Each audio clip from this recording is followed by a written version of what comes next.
teman-teman semua, I'm back. Intro dulu nggak sih?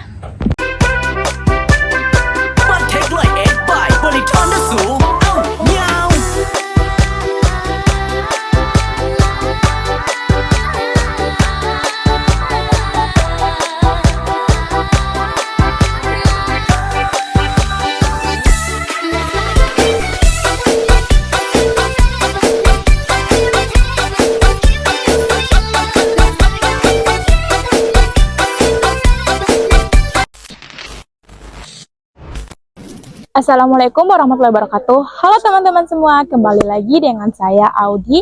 Dalam video kali ini kita akan membahas salah satu topik yang berbeda dari video sebelumnya teman-teman, yaitu peran lembaga dan industri pendukung dalam pengembangan perbankan syariah di Indonesia. Seperti yang kita tahu, perbankan syariah saat ini menjadi salah satu sektor yang terus berkembang dan memiliki potensi besar untuk memperkuat perekonomian nasional. Tapi, apakah kalian tahu? Perbankan syariah tidak bisa berkembang sendirian. Ia membutuhkan dukungan dari berbagai pihak, baik lembaga pemerintah, lembaga keagamaan, lembaga pendidikan, hingga industri teknologi dan halal. Nah, kita akan bahas satu persatu secara mendalam. Yuk simak sampai selesai. Sebelum masuk ke lembaga industri dan pendukung, mari kita pahami dulu apa itu perbankan syariah. Jadi perbankan syariah adalah sistem perbankan yang beroperasi berdasarkan prinsip syariah Islam, yaitu menjauhkan diri dari riba atau bunga, gharar atau ketidakjelasan, dan maisir atau judi. Tujuan utama perbankan syariah bukan hanya mencari keuntungan, tetapi juga menciptakan keadilan ekonomi, keseimbangan sosial, dan keberkahan dalam setiap transaksi. Contohnya, jika pinjaman di bank biasanya berbasis utang, maka di bank syariah berbasis akad jual beli atau murabaha atau sewa ijara, karena prinsipnya berbeda. Maka sistem ini butuh pengawasan khusus dan dukungan berbagai lembaga agar tetap sesuai dengan nilai Islam dan dapat berjalan dengan baik di tengah sistem keuangan nasional. Nah teman-teman, sudah tahu kan apa itu perbankan syariah? Selanjutnya kita masuk ke industri pendukung perbankan syariah. Nah teman-teman, dapat teman-teman ketahui, industri pendukung adalah semua lembaga infrastruktur dan layanan yang membantu bank syariah berjalan dengan aman, efisien, sesuai syariah, dan teratur. Tanpa industri pendukung, sistem perbankan syariah nggak bisa beroperasi dengan baik. Ini dibagi dalam beberapa bagian. Yang pertama, lembaga pendidikan dan pelatihan. Dunia pendidikan menjadi fondasi bagi keberhasilan industri syariah. Universitas, sekolah, dan lembaga pelatihan ekonomi syariah berperan menyiapkan SDM profesional dan berakhlak Islami. Selain itu, mereka juga berkontribusi melalui penelitian, seminar, dan pengembangan kurikulum yang memperkuat literasi keuangan syariah. Contohnya Universitas Islam Negeri atau UIN dan Institut Agama Negeri atau IAIN yang memiliki program studi ekonomi syariah dan perbankan syariah. Nah, selanjutnya teman-teman, kita masuk ke teknologi dan fintech syariah. Teknologi digital kini menjadi bagian penting dari pengembangan bank syariah. Fintech syariah menghadirkan layanan seperti pembiayaan online halal, zakat digital, hingga investasi syariah berbasis aplikasi. Nah, dengan teknologi, masyarakat di daerah pun bisa lebih dengan mudah mengakses layanan keuangan syariah tanpa harus ke kantor bank. Selanjutnya, industri halal. Industri halal adalah ekosistem besar yang sangat terkait dengan perbankan syariah. Misalnya, bank syariah membiayai usaha makanan dan minuman halal, mendukung sektor fashion muslim, pariwisata halal, dan pertanian halal. Semakin besar industri halal, semakin besar pula peluang pembiayaan bagi bank syariah. Nah, selanjutnya teman-teman, lembaga riset dan konsultan. Lembaga ini membantu memberikan analisis, riset pasar, dan rekomendasi kebijakan untuk pengembangan bank syariah. Misalnya, mereka meneliti tren perilaku nasabah muslim, inovasi produk, dan strategi peningkatan pangsa pasar syariah. Nah, selanjutnya kita akan masuk ke tantangan dan peluang pengembangan ya. Nah, teman-teman, berkembang pesat, perbankan syariah masih menghadapi berbagai tantangan. Antara lain, yang pertama, literasi keuangan syariah masyarakat masih rendah. Yang kedua, SDM yang benar-benar memahami fikih muamalah masih terbatas. Yang ketiga, persaingan ketat dengan bank konvensional. Yang keempat, inovasi produk yang masih terbatas, namun di sisi lain peluangnya sangat besar. Nah, ini juga dibagi dalam beberapa bagian teman-teman. Yang pertama, Indonesia memiliki penduduk muslim besar di dunia.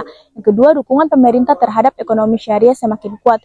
Yang ketiga, digitalisasi membuka akses luas untuk layanan syariah. Yang keempat, minat generasi muda terhadap produk halal meningkat. Selain lembaga nasional, ada juga lembaga internasional yang turut mendorong kemajuan perbankan syariah di Indonesia dan dunia. Ini dibagi dalam beberapa bagian. Yang pertama, Islam Development Bank atau ISDB. Nah, lembaga keuangan internasional berbasis syariah didirikan oleh negara-negara anggota organisasi kerja sama Islam. Pertama itu bertujuan membantu negara anggota dalam pembangunan ekonomi berbasis syariah. Contohnya teman-teman, ISDB mendukung proyek pembangunan infrastruktur halal dan pendidikan ekonomi syariah di Indonesia. Yang kedua juga membantu Bank Indonesia dalam penelitian moneter syariah dan peningkatan SDM. Nah, ya, selanjutnya kita masuk ke yang kedua, Accounting and Auditing Organization Islamic Financial Institution atau itu aja teman-teman. Yang pertama, lembaga internasional yang membuat standar akuntansi dan audit syariah untuk lembaga keuangan Islam. Yang kedua, banyak digunakan sebagai acuan oleh OJK dan Bank Syariah Indonesia. Contohnya, standar AAOIFI menjadi rujukan dalam penyusunan laporan keuangan syariah yang transparan dan sesuai prinsip Islam. Yang ketiga, Islamic Financial Service Board, badan internasional yang mengatur standar pengawasan, manajemen risiko, dan tata kelola lembaga keuangan. Contohnya di Indonesia menjadi anggota aktif IFSB, sehingga bank-bank syariah di Indonesia mengikuti standar global dalam hal manajemen dan risiko kepatuhan. Nah, teman-teman, selanjutnya masuk ke keterkaitan perbankan syariah dengan lembaga keuangan syariah lainnya.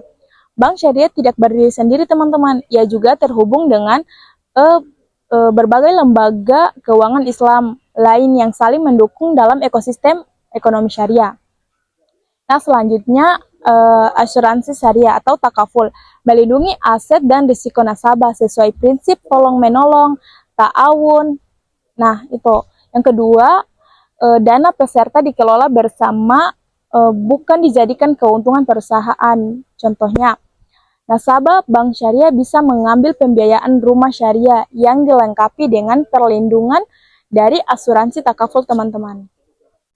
Nah, selanjutnya pengadaian syariah. Pengadaian syariah ini menyediakan layanan gadai berdasarkan akad rah atau jaminan tanpa bunga, membantu masyarakat kecil untuk mendapatkan dana cepat tanpa melanggar prinsip syariah.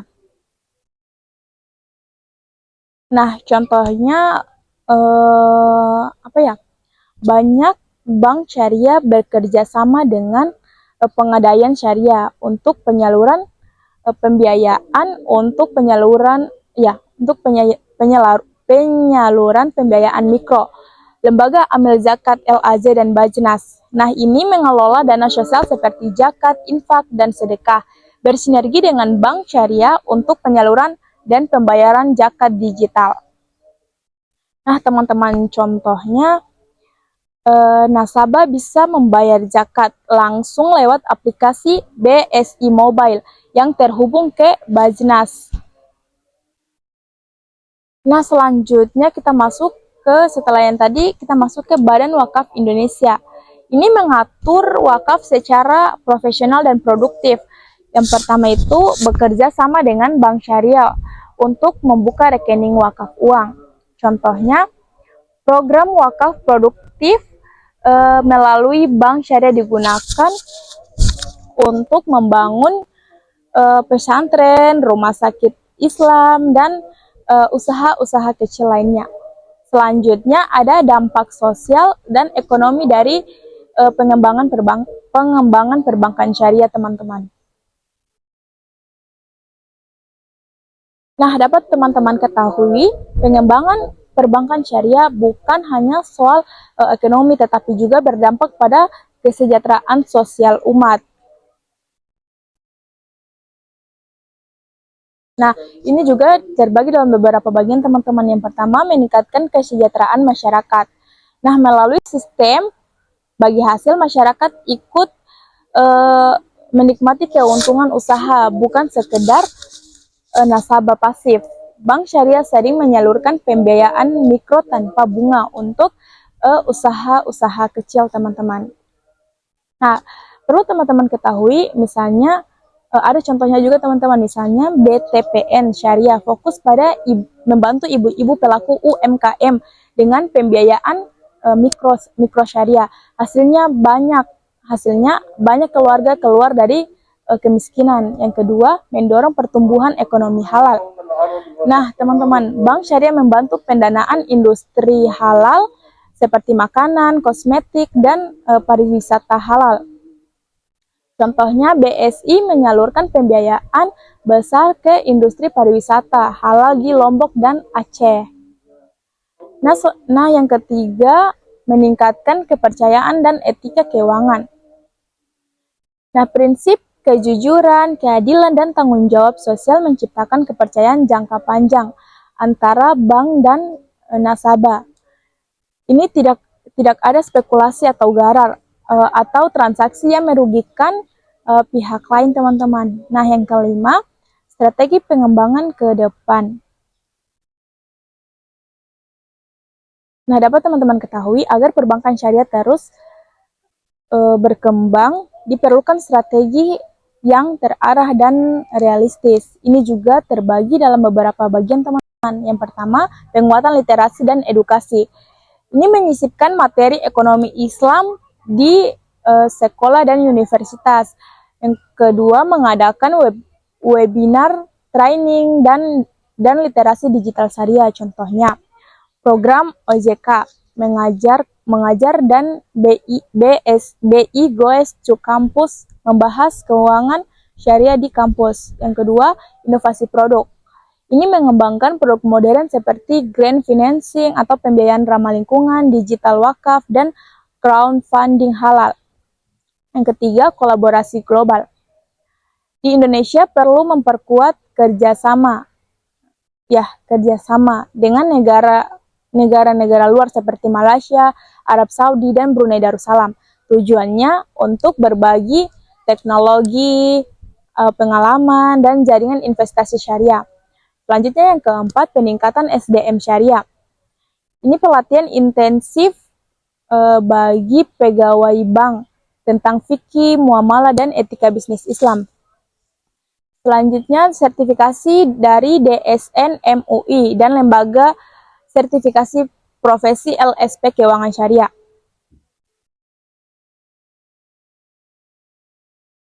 Nah, teman-teman, selanjutnya ada studi kasus nyata, kolaborasi lembaga dan industri. Kasus yang pertama, pembentukan Bank Syariah Indonesia atau BSI tahun 2021, 3 bank milik BUMN, yaitu Mandiri, BNI, dan BRI Syariah, merger menjadi salah satu entitas besar BSI. Kolaborasi didukung oleh Kementerian BUMN, mengatur kebijakan merger. OJK dan BI memberi izin dan mengatur operasional. DSN MUI memastikan seluruh akad tetap sesuai syariah. KNEKS menyusun strategi nasional pengembangannya. Ya, dampaknya teman-teman, BSI kini menjadi bank syariah terbesar di Asia Tenggara dengan aset lebih dari 350 triliun. Juga membuka cabang digital dan ekspansi internasional ke Dubai. Nah, teman-teman, selanjutnya kasus yang kedua. Kasus yang kedua, digitalisasi zakat dan wakaf. Program kerja sama BSI, Bajnas, dan BWI menciptakan sistem pembayaran zakat dan wakaf melalui aplikasi. Masyarakat bisa menunaikan zakat, infak, atau wakaf langsung dari HP, tanpa datang ke lembaga. Nah, dampaknya teman-teman, pengumpulan zakat nasional meningkat pesat dari 8 triliun menjadi lebih dari 13 triliun per tahun. Dana tersebut digunakan untuk membantu pendidikan dan usaha kecil. Nah, selanjutnya, nilai-nilai spiritual dalam perbankan syariah. Pengembangan ekonomi syariah tidak hanya fokus pada angka dan keuntungan, tetapi juga pada nilai-nilai spiritual Islam. Nilai utama yang mendasari sistem ini yang pertama, tauhid atau keesaan Allah. Semua kegiatan ekonomi harus berlandaskan nilai ibadah. Yang kedua, adil atau keadilan. Tidak ada pihak yang dirugikan. Yang ketiga, amanah atau kepercayaan. Semua pihak harus jujur dalam transaksi. Yang keempat, masalah atau kemaslahatan, tujuannya untuk kebaikan bersama, bukan hanya keuntungan pribadi. Yang kelima ada ukhuwah, persaudaraan, membangun solidaritas sosial ekonomi dan ekonomi umat. Nah, contohnya dalam akad mudharabah, bank dan nasabah berbagi keuntungan sesuai kesepakatan dan berbagi risiko jika usaha rugi. Ini mencerminkan keadilan dan kebersamaan. Nah, teman-teman, di era digital ini membuat bank syariah harus beradaptasi agar tetap relevan dengan gaya hidup masyarakat modern. Ini juga bisa dibagi dalam beberapa bagian. Yang pertama, layanan digital syariah. Bank syariah kini tidak hanya melayani transaksi konvensional, tapi juga melalui platform digital seperti mobile banking, internet banking, dan wallet syariah. Yang kedua, digitalisasi ini membuat layanan menjadi lebih cepat, aman, dan transparansi. Nah, selanjutnya, artificial intelligence atau AI dan big data. AI digunakan untuk memprediksi kebutuhan nasabah, mengatur risiko pembiayaan, dan meningkatkan pelayanan. Nah, teman-teman, dari seluruh pembahasannya tadi, kita akan simpulkan bahwa peran lembaga dan industri pendukung sangatlah penting dalam pengembangan perbankan syariah di Indonesia. Bank syariah tidak berdiri sendiri, ia memerlukan dukungan dari berbagai lembaga seperti Bank Indonesia, OJK, DSN MUI, KNEKS, lembaga pendidikan, hingga masyarakat itu sendiri. Semua lembaga tersebut berfungsi untuk memastikan bahwa kegiatan perbankan berjalan sesuai prinsip syariah, memiliki pengawasan yang kuat, teknologi yang modern, serta mampu mendorong kesejahteraan umat. Nah, teman-teman, selain itu, perkembangan zaman menuntut adanya transformasi digital, inovasi sosial, dan peningkatan literasi masyarakat, teman-teman. Dengan dukungan regulasi yang baik, riset akademik, serta keterlibatan generasi muda, industri perbankan syariah berpotensi menjadi motor utama ekonomi halal nasional dan global. Nah, teman-teman, semoga video ini tidak hanya menambah pengetahuan, tetapi juga membuka cara pandang kita terhadap pentingnya perbankan syariah dalam membangun sistem ekonomi yang berkeadilan dan penuh keberkahan. Nah, teman-teman, semoga apa yang telah disampaikan bisa bermanfaat untuk kita semua dan menjadi langkah kecil menuju generasi yang sadar, cerdas, dan berintegrasi dalam mengelola keuangan, teman-teman. Terima kasih telah menyimak video saya sampai akhir. Wassalamualaikum warahmatullahi wabarakatuh. See you in the next video. One is the loneliest number that you'll